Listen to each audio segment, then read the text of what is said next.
Welcome back. थोड़ी सी connection में problem आ गई थी। तो अपने एफआईआर की कंसेप्ट कर रहे थे कि एफआईआर की जो क्रॉस एफआईआर है वो मैंने करवा दिया था। अब उसकी एविडेंशरी वैल्यू एफआईआर के बारे में देखते हैं कि एविडेंशरी वैल्यू एफआईआर की क्या रहेगी। देखिए, it's not a substantive piece of evidence.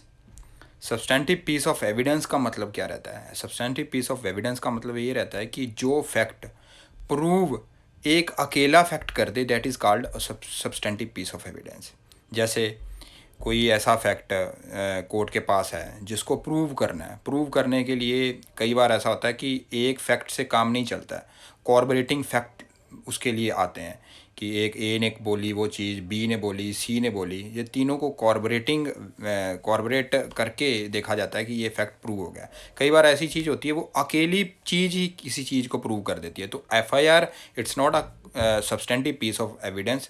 ये कॉन्ट्राडिक्शन के लिए, कॉर्पोरेशन के लिए यूज़ किया जाता है। और ये किसके कैसे यूज़ करेंगे? जो बंदा एफआईआर दर्ज कराने आया, मान लीजिए उस जिस बंदे ने वो स्टेटमेंट दी है, उस स्टेटमेंट में मान लीजिए उसने जो कॉग्निजेबल ऑफेंस के बारे में बताया है, उसी स्टेटमेंट जो उसने उसके बाद उसकी 161 का बयान जो है आईओ लिखेगा। आईओ ने जब उसका 161 का बयान लिख लिया, अब वो एज अ प्रोसिक्यूशन विटनेस बंदा आ रहा है, तो उसमें जो चीज़ें बोलेगा उसको उसकी जो प्रीवियस स्टेटमेंट है सिर्फ उसी की, ऐसा नहीं कोई और विटनेस की वो एफआईआर हम कॉर्पोरेटिंग देखेंगे या कॉन्ट्रडिक्शन करेंगे। सिर्फ वो ही विटनेस होगा जो उसमें एफआईआर जिसने दर्ज कराई है, उसी को हम उस एफआईआर से कॉन्ट्राडिक्ट करेंगे। उसी एफआईआर के लिए उसका जो है अब स्टेटमेंट अगर कोर्ट में देता है उसकी कॉर्पोरेशन करेंगे, अगर लगता है कि कॉर्पोरेशन हो रही है। जहाँ अब कॉन्ट्राडिक्शन अगर देखोगे तो कहाँ पे दी गई है? 145 में दी गई है। और जो कॉर्पोरेशन है वो कहाँ दी गई है? 157 इंडियन एविडेंस एक्ट और कॉन्ट्राडिक्शन 145 इंडियन एविडेंस एक्ट। तो ये दोनों प्ले में आ जाते हैं। कई बार कोई बंदा एफआईआर दर्ज कराने आया, तो उसके बाद दर्ज कराने के बाद तुरंत उसकी मौत हो गई, तो उसको आप डाइंग डिक्लेरेशन भी मान सकते हैं। तो उस केस में वो सब्सटेंटिव पीस ऑफ एविडेंस मान सकते हैं अगर उसका कॉज ऑफ डेथ वो अपना बता रहा है एफआईआर में, और उसको हम डाइंग डिक्लेरेशन उस एफआईआर को ट्रीट करके उसकी जो है सब्सटेंटिव पीस ऑफ एविडेंस उसको मान सकते हैं। वो अकेला सफिशेंट है इस बात को प्रूव करने के लिए। किसी अगर किसके बारे में वो बता रहा है कि उस बंदे ने उसको मारा है, तो उसको प्रूव करने के लिए उस बंदे का कत्ल इसने किया है। अगर वो सारे जो डाइंग डिक्लेरेशन की जो फॉर्म है वो, और उसमें वो फॉल कर रहा है 32 के क्लॉज 1 में इंडियन एविडेंस एक्ट में, तो उस तरह से आपने देख सकते हैं। और इसके बाद मान लीजिए एक एफआईआर दर्ज कराई, एक विक्टिम ने कराई, एक अक्यूज ने कराई, एक विटनेस ने कराई, और एक ऐसा बंदा जो हियर से है उसने कराई, तो उनकी सबकी क्या एविडेंशरी वैल्यू रहेगी? देखिए, पहली बात यह है कि एफआईआर जब भी होती है, एफआईआर दर्ज होने के बाद उसकी एक कॉपी इलाका मजिस्ट्रेट जो जिसका वो जुरिडिक्शन रहता है उसके घर में, अगर रात को भी होती है तो उसके घर में फेंक के आते हैं उसकी एफआईआर की कॉपी। उसका फेंक के मतलब उसके घर में दे के आते हैं। तो इसका मतलब ये हुआ कि वो 157 अगर सेक्शन देखोगे तो वहाँ पे ये दी गई है, और उसमें आप साथ में ये भी चीज़ अटैच करोगे एफआईआर कॉपी के का कि ये बंदा इसमें आईओ अपॉइंट किया गया है, इसमें हम इन्वेस्टिगेशन कर रहे हैं या नहीं कर रहे हैं, ये सीरियस ऑफेंस है। तो इसमें सारी चीज़ें वो लिख के एसएचओ साथ में अटैच करके भेजेगा एफआईआर की कॉपी के साथ कि ये चीज़ें की इन्फॉर्मेशन है। तो वो इसीलिए कि आगे जाके फैक्ट्स को तोड़ मरोड़ ना की जाए, इसीलिए 157 में एक कॉपी एफआईआर होने, 154 में एफआईआर होगी, 157 में 157 में एक कॉपी आप मजिस्ट्रेट के घर जो है वो दे के आओगे। उसके साथ अटैच करोगे एक डॉक्यूमेंट जिसमें एसएचओ ये लिखेगा कि इस केस में ये आईओ हमने अपॉइंट कर दिया है, और इसमें हम मौके पे जाके जो है वो इन्वेस्टिगेट करने वाले हैं या नहीं करने, इस केस सीरियस नेचर का है नहीं है, आईओ कौन अपॉइंट हुआ है, अगर वो इस तरह से उसको देख सकते हो आप। उसके बाद अपने मैंने बताया था, अब मान लो अक्यूज़्ड आया, तो अक्यूज़्ड खुद ही एफआईआर दर्ज मान लो करवाने आ गया है। जैसे अगनून नगीशिया वाले केस में आ गया था।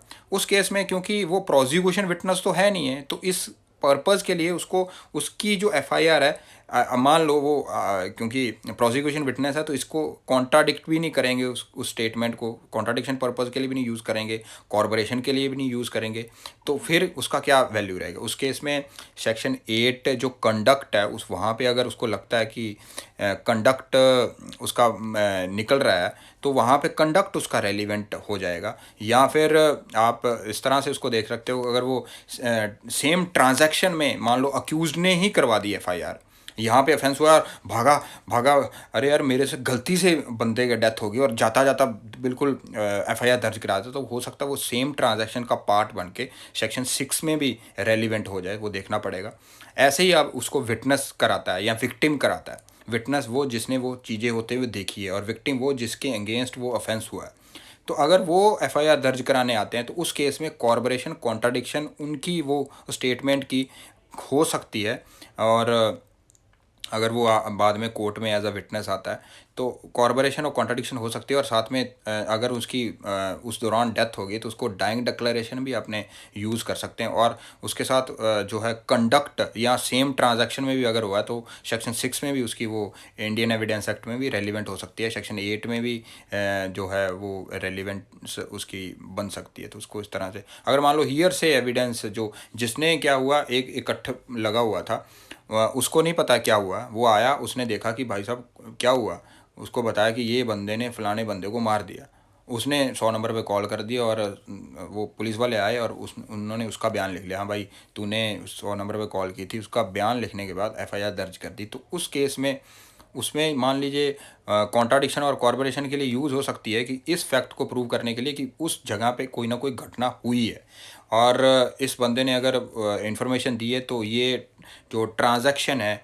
जो उस ट्रांजैक्शन को समझने के लिए ये सफिशेंट कई बार माना जाता है। तो इस तरह से अपने इसको देख सकते हैं।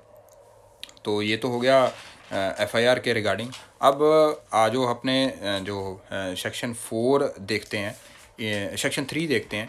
देखिए सेक्शन 3 हमें ये बताता है कि कुछ सेक्शंस में पार्टिकुलर किसी अथॉरिटीज़ को पार्टिकुलर नाम से पुकारा जाता है तो उस नाम से हमें क्या मतलब निकालेंगे। देखिए अगर कहीं पे किसी अथॉरिटी को मेट्रोपॉलिटन एरिया मान लीजिए, वहाँ पे जुडिशल मजिस्ट्रेट फर्स्ट क्लास कह दिया किसी को तो उसका मतलब मेट्रोपॉलिटन मजिस्ट्रेट रहेगा। अगर मान लीजिए एक लोकल एरिया में मेट्रोपॉलिटन एरिया नहीं था लेकिन वहाँ पे आपने मेट्रोपॉलिटन मजिस्ट्रेट कह दिया तो उसका कहीं पे अगर सीआरपीसी में ऐसी बात कह दी है तो वहाँ पे उसका मतलब जुडिशल मजिस्ट्रेट फर्स्ट क्लास होगा।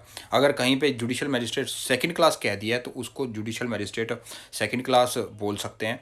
अगर मान लीजिए मेट्रोपॉलिटन एरिया में आपने किसी सीआरपीसी में बोला गया है कि किसी ऐसे जुडिशल मजिस्ट्रेट सेकंड क्लास का जिक्र कर दिया तो उसमें उसका मतलब मेट्रोपॉलिटन मजिस्ट्रेट रहेगा। ऐसे ही अगर जुडिशल मजिस्ट्रेट थर्ड क्लास का अगर जिक्र हो गया है, मान लीजिए कमेंसमेंट इस सीआरपीसी 1973 से आने से पहले कहीं पे जुडिशल मजिस्ट्रेट थर्ड क्लास का नाम लिया गया था तो उस केस में उसको हम जुडिशल मजिस्ट्रेट थर्ड क्लास ना समझ के सेकंड क्लास समझेंगे क्योंकि थर्ड क्लास ख़त्म कर दी गई है। तो उस ऐसे ही मान लो किसी कहीं पे अगर प्रोसिक्यूशन सैंक्शन की बात कही गई है या विड्रॉल ऑफ केस प्रोसिक्यूशन की बात कही गई है तो उस केस में वो सारी चीज़ें एग्जीक्यूटिव मजिस्ट्रेट करेगा। तो उसको इस तरह से देख सकते हैं। तो ये सेक्शन पार्टिकुलर हमें कंस्ट्रक्शन जो है ऑफ रेफरेंस के बारे में बताता है कि इस अथॉरिटी का अगर यूज़ किया गया तो हम उसको इस एरिया में किस तरह से देखेंगे अगर सीआरपीसी में ऐसे उसको यूज़ किया गया, ऐसे ऐसे वर्ड अगर यूज़ किए गए तो।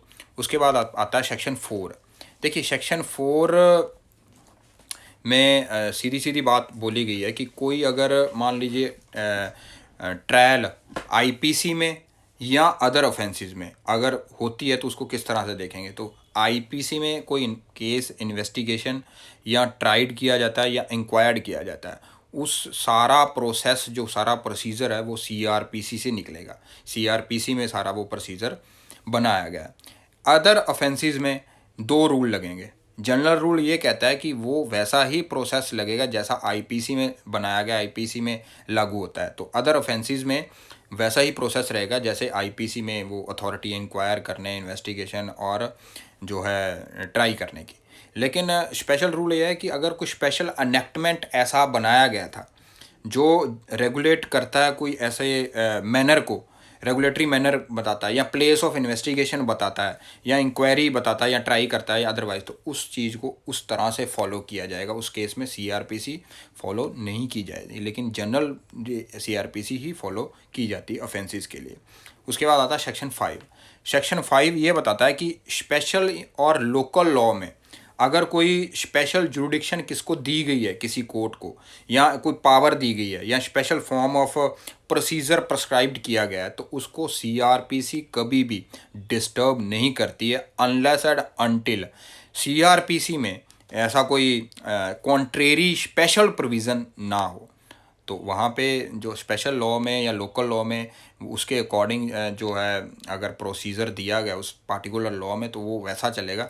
अगर सीआरपीसी उसको जो है उसके रिगार्डिंग कॉन्ट्रेरी स्पेशल प्रोविज़न नहीं है, तो इस तरह से देखना है।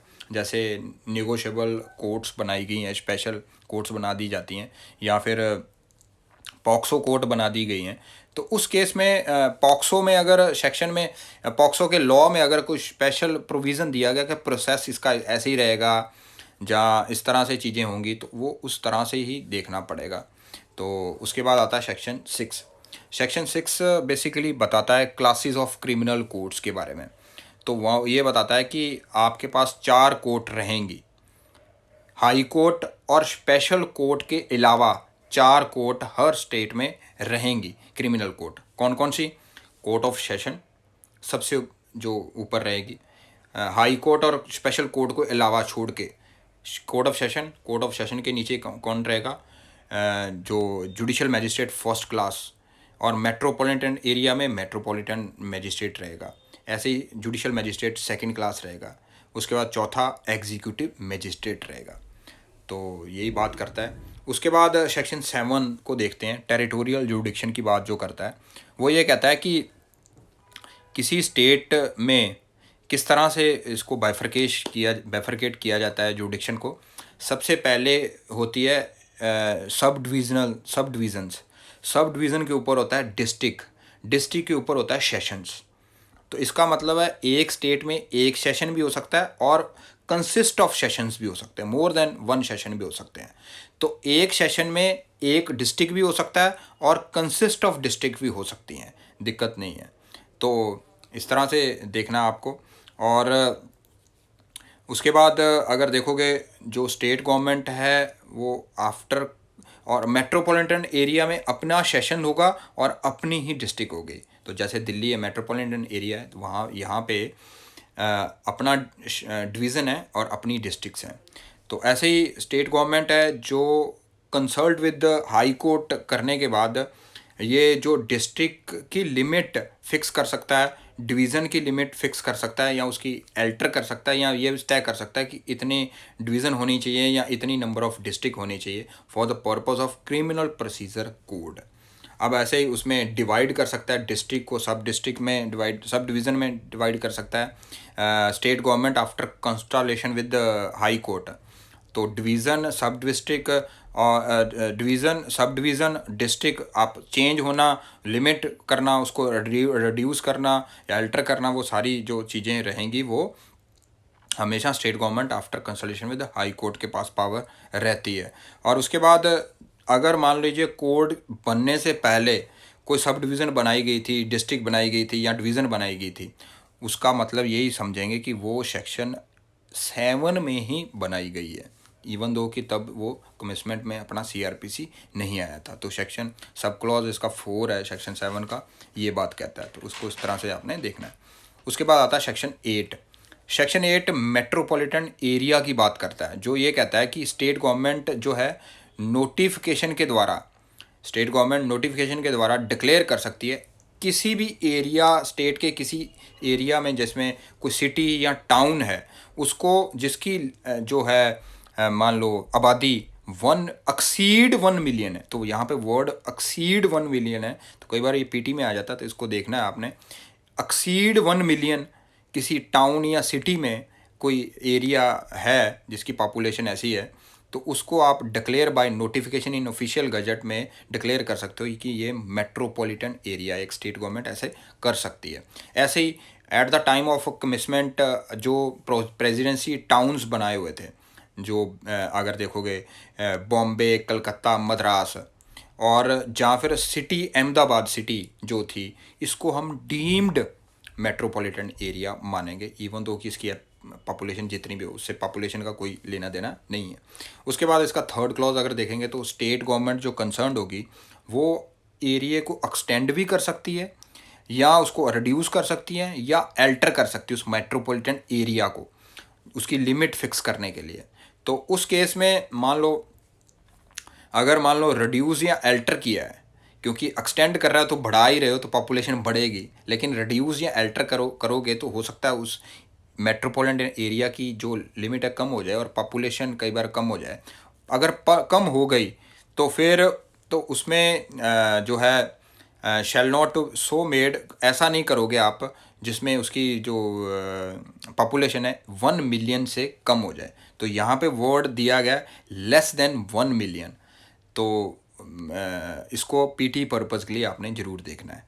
और इसमें अगर पहले कोई एरिया रिड्यूस किया गया या अल्टर किया गया और उसमें उस एरिया में कोई इंक्वायरी चल रही थी या ट्रायल चल रही थी या कोई अपील पेंडिंग चल रही थी, तो वो उसी तरह चलेगी जिस तरह से वो समझा जाएगा कि अभी तक मेट्रोपॉलिटन एरिया को अफेक्ट नहीं करता है, उसके एरिया को रिड्यूस या अल्टर नहीं हुआ है, वैसे ही का वैसे ही चलता है। उस तरह से देखना है। यहाँ पे इन्वेस्टिगेशन वर्ड नहीं है, तो आप कई बार पीटी में आ जाता तो उसको इस तरह से देखना आपने। और ये यहाँ पे जो वर्ड पॉपुलेशन दी गई है वही पॉपुलेशन लास्ट प्रोसीडिंग की जो सेंसिस हुई थी, जो नोटिफाइड हुई थी, उससे अपने अंदाज़ा लगा सकते हैं कि उस एरिया टाउन या सिटी में की पॉपुलेशन कितनी है। उसके अकॉर्डिंग वो एरिया नोटिफाई किया जाएगा, डिक्लेयर किया जाएगा, लिमिट किया जाएगा, रिड्यूस किया जाएगा, अल्टर किया जाएगा या एक्सटेंड किया जाएगा। तो एरिया जो या तो आप अकेलेरिया डिक्लेयर कर रहे हो या डीम्ड एरिया है, तो डीम्ड एरिया वो प्रेसिडेंसी टाउन और वो सिटी अहमदाबाद, इन दोनों को आप कोई भी जो है पॉपुलेशन इसकी अगर रिड्यूस होती है तो स्पेसिफाई करके मेंशन उस एरिया को सीज़ वो नहीं, स्टेट गवर्नमेंट ये डिक्लेयर कर सकती है कि अब से ये एरिया मेट्रोपॉलिटन एरिया नहीं है, तो वो कर सकती, वो भी दिक्कत नहीं है। और उसके अगर मान लो ऐसा कोई ऑर्डर कर दिया है, ऐसा कोई डिक्लेरेशन नोटिफाई कर दिया है स्टेट गवर्नमेंट ने, उस केस में अगर वहाँ पे कोई पेंडिंग इंक्वायरी चल रही थी, कोई पेंडिंग ट्रायल चल रही थी या कोई पेंडिंग अपील चल रही थी, तो वो पेंडिंग उसी तरह ही चलती रहेगी। और उस पेंडिंग इंक्वायरी, ट्रायल और अपील के पर्पज़ के लिए ये समझा जाएगा कि नोटिफाई जो हुआ है इसके रिगार्डिंग नहीं हुआ है, इसका जो है वैसे ही चलता रहेगा जैसे पहले माहौल था। ये मेट्रोपॉलिटन एरिया पहले था तो वो वैसा था, अगर नहीं था अब डिक्लेयर हो गया है तो ये समझा जाएगा कि नहीं है, तो उसके अकॉर्डिंग देखना आपने। तो उसके बाद अपने बात करते हैं सेक्शन 9 की। तो सेक्शन 9 बात करता है कोर्ट ऑफ सेशन की। देखिए, कोर्ट ऑफ सेशन को इस्टेब्लिश करने की पावर स्टेट गवर्नमेंट के पास है, लेकिन वहाँ पे जज अपॉइंट करने की पावर हमेशा हाई कोर्ट की होती है। तो हाई कोर्ट एक तो वो जज अपॉइंट करेगा जिसको कोर्ट ऑफ सेशन में मेन जज जिसे कहते हैं, जिसको सेशंस जज कहते हैं। उसके बाद वो अपॉइंट, उसके साथ असिस्टेंट सेशन जज भी अपॉइंट कर सकता है और एडिशनल सेशन जज भी अपॉइंट कर सकता है अगर उसको लगता है तो। और उसके बाद अगर इसका जो फोर्थ क्लॉज देखोगे तो वो ये बताता है कि एक सेशन जज जो एक डिवीज़न में वो सेशन जज है तो वो दूसरी डिवीज़न में हो सकता है उसको एडिशनल सेशन जज बनाया जाए। तो इससे पता चलता है कि सेशन जज और एडिशनल सेशन जज ये दोनों बराबर की सीटें हैं, इनमें हायरार्की वाइज एक दूसरे के नीचे नहीं है।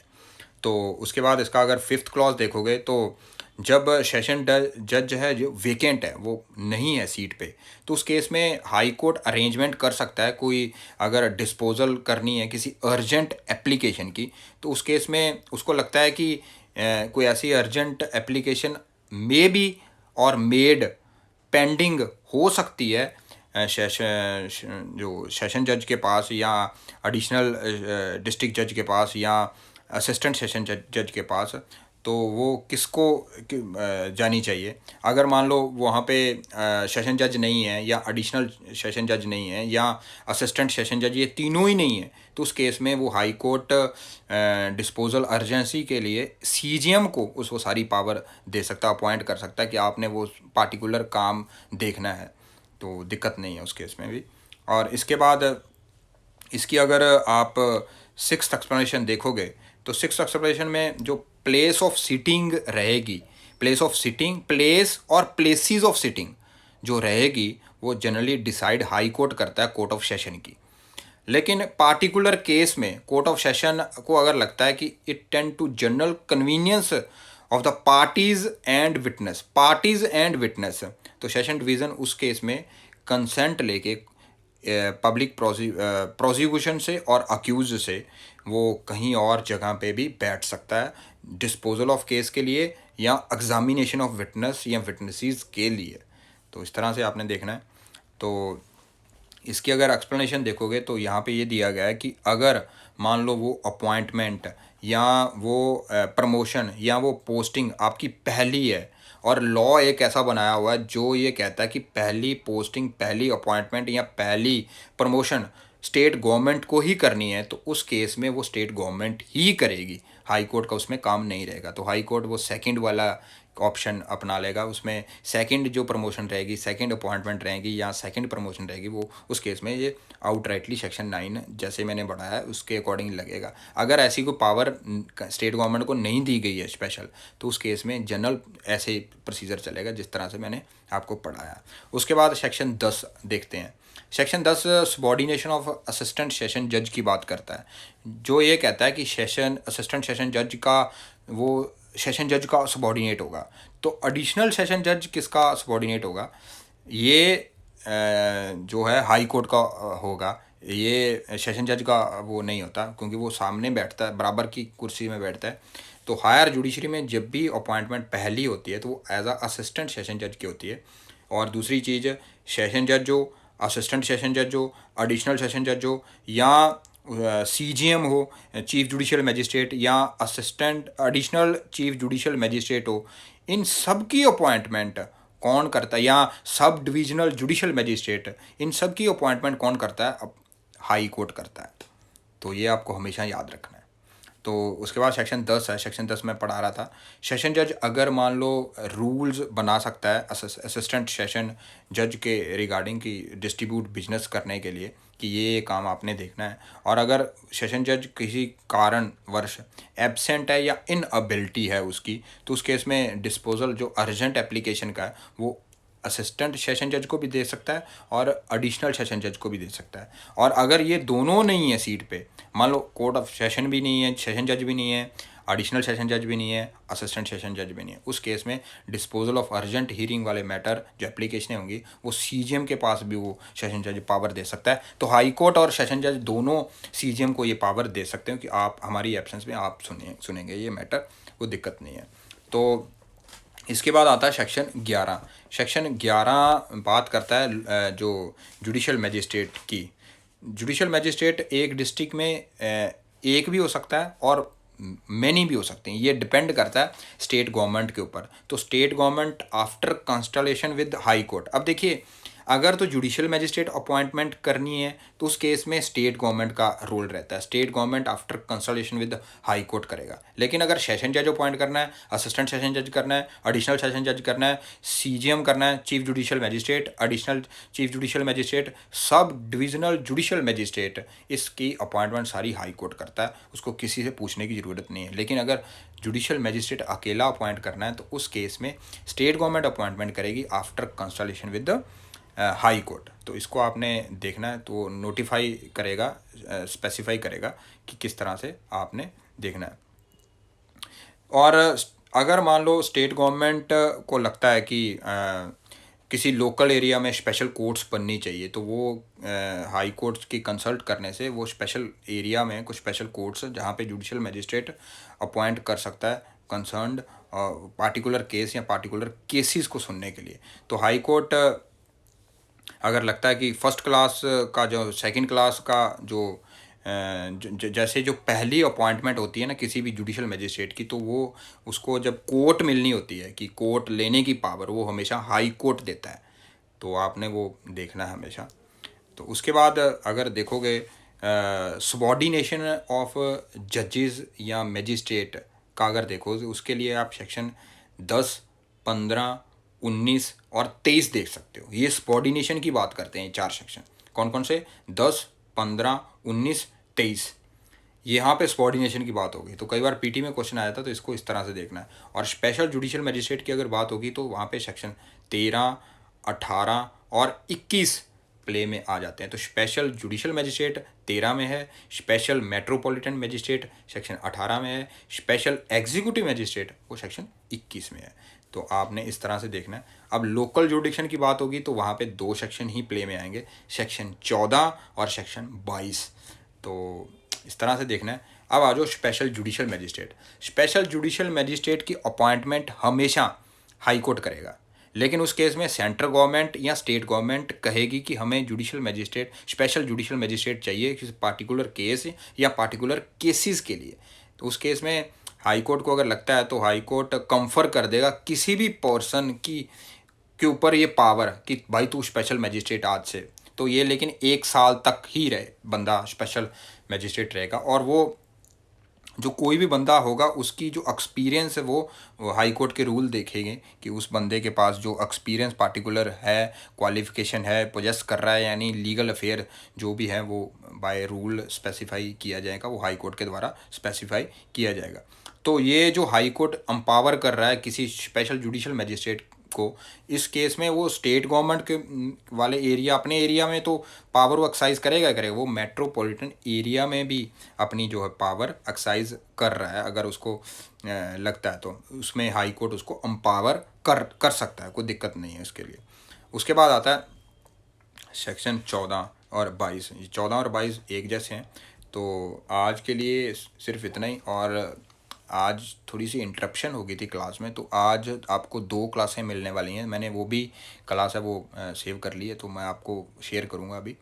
तो तब तक के लिए थैंक यू सो मच। अगली क्लास में अपने बात करेंगे।